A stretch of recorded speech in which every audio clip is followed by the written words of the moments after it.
Buying a house is often the single biggest decision of our lives, and yet that entire process is so fragmented and opaque. Enter Square Yards, a game changer that brought data, transparency, and structure to all of that chaos. I'll be sitting down today with Anand Moorthy, who's a co-founder at Square Yards, to understand the strategy behind their scale and the mindset behind the mission. In today's episode, Leaders in Focus.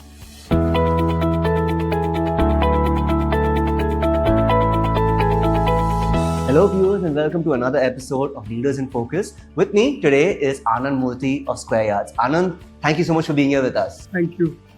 So Anand, I wanted to first ask you about the advent of technology. In real estate is something that hasn't historically been seen. The whole sector is very unorganized, it's very opaque. So what kind of market mindset did you have to shift really to get customers to trust you when it comes to a tech-forward platform? Right. So, as you know that, housing is contributes second largest to the GDP of the country. And traditionally, what has happened is that it was completely broker-driven market. Yeah. The developers, while building homes, residential homes, were dependent on local brokers to actually conclude transactions. And that's why you could see that in early days in 2001 and 2, where the 99 acres, Magic Bricks, all these guys came in to ensure that the marketplace is created for listing. But I believe that for a long decade, nobody actually tried to see as to how to add value to conclude a transaction. Ultimately, a customer needs a lot of touch points to ensure that he's actually buying his life through his lifetime savings. As you know, a residential home could be the largest commodity in a person's life or a family's life. So it is very important that at every stage, the customer is basically assisted in a manner which is helping him do that. And by the way, it's not only the process, it's very important. Why I'm telling you is this: the process of discovery of what is the right house for you, the size for you, the price, the location, and then it needs to have consent of the family, and then you have to see what amenities are there in and around schools, hospitals. A lot goes into it, right? So we believe when Square Yard was founded at that point in time, 2015, we believe that we wanted to actually look at a full service stack, and that is what differentiated us. And today, fast forward in about a decade, now we just completed 10 years last year, you could see that the amount of value which we've added through an organized brokerage platform, online platform, we do everything what we said, but we also help them visit the location, find the right price, negotiate it, assist them do the documentation, and anything else, and everything data end-to-end in that. Absolutely end-to-end. And then we have a full-fledged urban company, which is a loan syndication company. Then we have an interior company. We also have all these houses gets actually constructed in about 3 to 5 years. And then some people would want to rent it. So we have a company called Azuro, which basically rents it. And then PropTech, which does also services, legal, technical, valuation. So, full stack. It is very important for a platform like us who have actually had the foresight to see that is the whole journey is end to end, and that is what has added value. And you could see in our numbers that we are, I think, about 5 to 6 times bigger than any of the oldest listing players as far as top line is concerned. And we are quite happy to have discovered this kind of process, and we believe that we will keep on going and enriching the whole journey as far as the home buying is concerned. So Square Yards, looking in from the outside, is expanding very aggressively. When it comes to the kind of talent you're onboarding, what are the non-negotiable operational principles that y'all have to make sure that the culture of the company is protected going forward? Oh yeah, so you hit it. Actually, see, every growth story has 2-3 very large challenges. Yeah. The first challenge, I think, was the scale, which we are able to achieve through integrated services, which been able to put through into the overall process of delivery of services. The second biggest challenge remains, I think, talent. And since it was always an unorganized industry, the problem today is really, I think, is do you study to become a real estate broker? Right? So none of us, whoever is part of the company, even I basically studied something else, worked for so many years,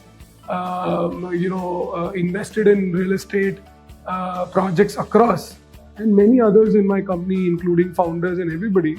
Nobody wants to be a broker, right? And that is a classification where the problem occurs.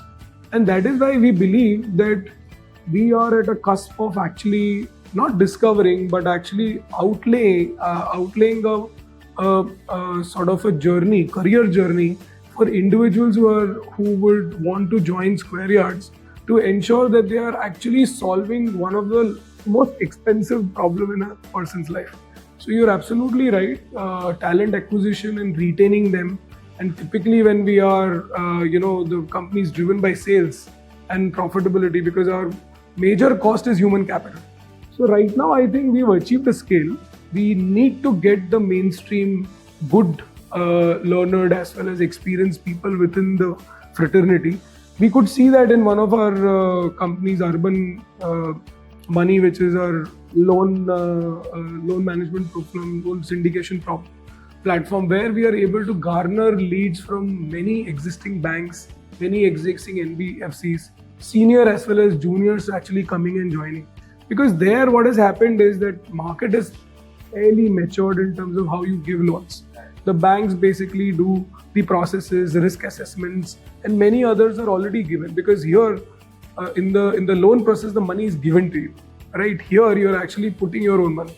So I believe that we are still at a sort of a curve, and I think it will be a J curve, to be inverse J curve, where we will see talent acquisition at a very, very heightened level, where we are able to attract talent from multiple industries to sell homes. We actually we see very distinctive sort of people in premium sales. If you see, we see a lot of polished people, very knowledgeable in terms of how they talk to clients and deliver the services without any hindrances, because it's very technical also, But I think in the value segment, which is 96% of the home sales are below 2 crores, that is where the talent, we take almost 6 months to train talent.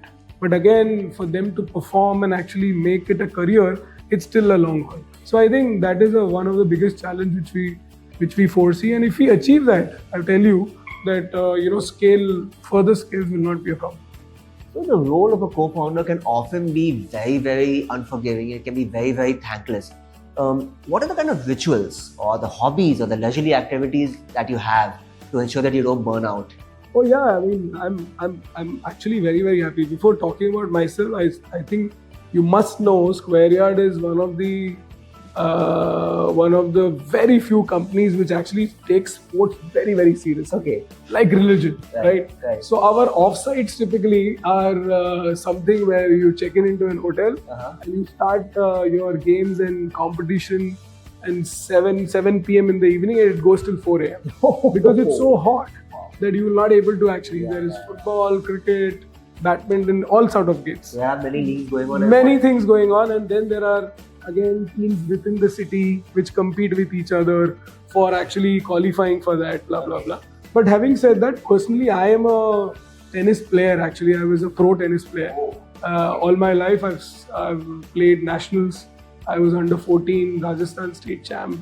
16, I played for the country, and I still play an active 45 plus role. And the free time which I get out of my office is to play tennis. So each one of us, most of the founders, we are about 12 of us, who have some of the other sport inclination to basically, keep ourselves sane and going back to office every day for taking up the challenge. So who's your favorite tennis player of them all? Agassi, Sampras? It's Sampras. Sampras? Yeah, Sampras guy. Sampras is I think I have a very similar serve. So I was called, a lot of time people used to call me Pete.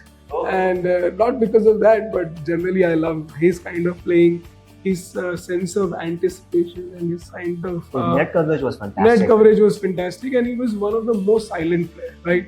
So I believe that when you have a big storm in you, your composure is the one which basically keeps you aligned, you know. And I think that is why whenever we go into the market, a lot of people do not know what we are actually doing, Square Yard is doing, and it sometimes reckons with Pete Sampras to the kind of storm and Yes, the thing which is going on. correct, and there is something big happening.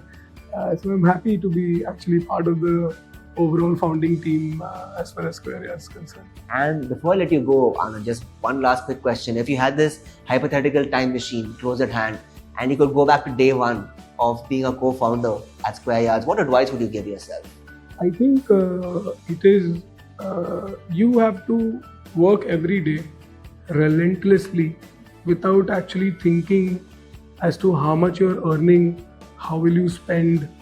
And I think what was important was that people choose a particular study or a direction out of largely no interest, right? Indians have this thing, you might be good at something which you know that you will not be able to really make money off, right? And I think at that point in time I had multiple opportunities in my sports and studies and many other things. So don't stop yourself on something which you are good at. Even if you're slightly good at something, pursue it. Today I see a lot of the generation people are very less on time, and I am not able to understand how it is, because they are slotted into things. And I think you need to be free. If any founder, by the way, I am connected to more than 100 founders, when I talk to them about anything which they would have done right, I think what they said is that we got free of our minds very late. So I started my journey when I was working for 10-15 years, and 34 is when I started thinking that I need to be part of a startup. But today, if you see all the young generation, people who are at 20, 25, we are seeing below 20 also, I think freeness of the mind is very important. Knowledge is everywhere, and you need to actually find a problem and build on it. And I think that is what I think I missed. I always envy a couple of kids in my, I won't say kids, they are knowledgeable. Relatively speaking. Relatively speaking. They are much more smarter than I was at the age. Because I was so sort of, tight in my whole thing that I need to go to office, earn so much, build a house, this, that, blah, blah, blah. You need to free your mind. Once you free your mind, you suddenly will realize that you can actually take up bigger problems in life. So what I'm hearing essentially is, like you're saying, free up the mind and put in the hard yards, whether you're at Square Yards or otherwise. So 24/7, you need to be on your hook if you need to achieve something. Don't be satisfied. The problem is that if you get satisfied with less or more, that is where you stop thinking. And I think that at my age, and I know Tanuj and Piyush and many others as founders in the company, I think they have most of them have the kind of energy you have is unprecedented. Because they're driven. Exactly. They're dealing with so many things. Each one of us is dealing with so many things. And that point in time, in the early stages, we were so sort of packed. And that is a difference of a person who can actually achieve much more than what you deserve to. Perfect.